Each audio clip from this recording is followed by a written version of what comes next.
Okay. Hi friends, welcome to BC study circle. ఈరోజు మనం ఇండియాతో భూ సరిహద్దు ఉన్న దేశాల గురించి తెలుసుకుందాం ఇక్కడ.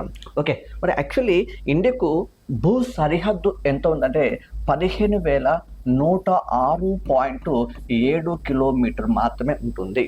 ఓకే, మరి ఇండియాతో ఎన్ని దేశాలకు భూ సరిహద్దు ఉందంటే 7 దేశాలకు మాత్రమే భూ సరిహద్దు కలదు. మరి ఏంటి అమ్మా ఆ 7 దేశాలు అంటే, ఒకటి వచ్చేసి పాకిస్తాన్ చెప్తాం ఇక్కడ, పాకిస్తాన్ చెప్పచ్చు. రెండో దిశలో పోతే ఆఫ్ఘనిస్తాన్ దేశం చెప్పచ్చు. మూడో దిశలో పోతే చైనా దేశం చెప్పచ్చు. నాలుగో దిశలో పోతే నేపాల్ చెప్పచ్చు. నెక్స్ట్ ఐదో దేశంలో పోతే భూటాన్ దేశం చెప్పచ్చు. నెక్స్ట్ ఆరో దేశంలో పోతే మయన్మార్ చెప్పచ్చు, దట్ ఈస్ కాల్డ్ బర్మా దేశం చెప్పచ్చు.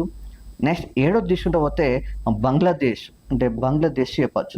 ఇలా మొత్తము ఎన్ని దేశాలతో ఇండియాకు భూ సరిహద్దు ఉందంటే 7 దేశాలతో మాత్రమే ఇండియాకు భూ సరిహద్దు ఉంటుంది. ఓకే, మరి 7 దేశాలతో ఇండియాకు భూ సరిహద్దు ఉన్నప్పుడు మరి పాకిస్తాన్ దేశంతో ఎంత పొడవునా ఇండియాకు భూ సరిహద్దు ఉందంటే 3,323 కిలోమీటర్ల పొడవు మాత్రమే సరిహద్దు ఉంటుంది. అదేగా ఆఫ్ఘనిస్తాన్కు ఎన్ని కిలోమీటర్ల పొడవు ఉందంటే 106 కిలోమీటర్ల పొడవు మాత్రమే ఉంటుంది. అదేగా చైనా దేశం తీసుకుంటే 3,488 కిలోమీటర్ ఉంటుంది. అదేగా నేపాల్ దేశం తీసుకుంటే పోతే 1,751 కిలోమీటర్ ఉంటుంది. అదేగా భూటాన్ దేశం తీసుకుంటూ పోతే 699 కిలోమీటర్ ఉంటుంది.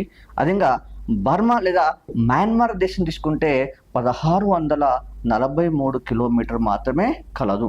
అదేగా బంగ్లాదేశ్ తీసుకుంటూ పోతే 4,096.7 కిలోమీటర్ మాత్రమే ల్యాండ్ బార్డర్ ఉంటుంది. ఈ రకంగా ఎన్ని దేశాలతో ఇండియాకు భూ సరిహద్దు చెప్పచ్చు అంటే 7 దేశాలతో మాత్రమే భూ సరిహద్దు కలదు. Okay, thank you.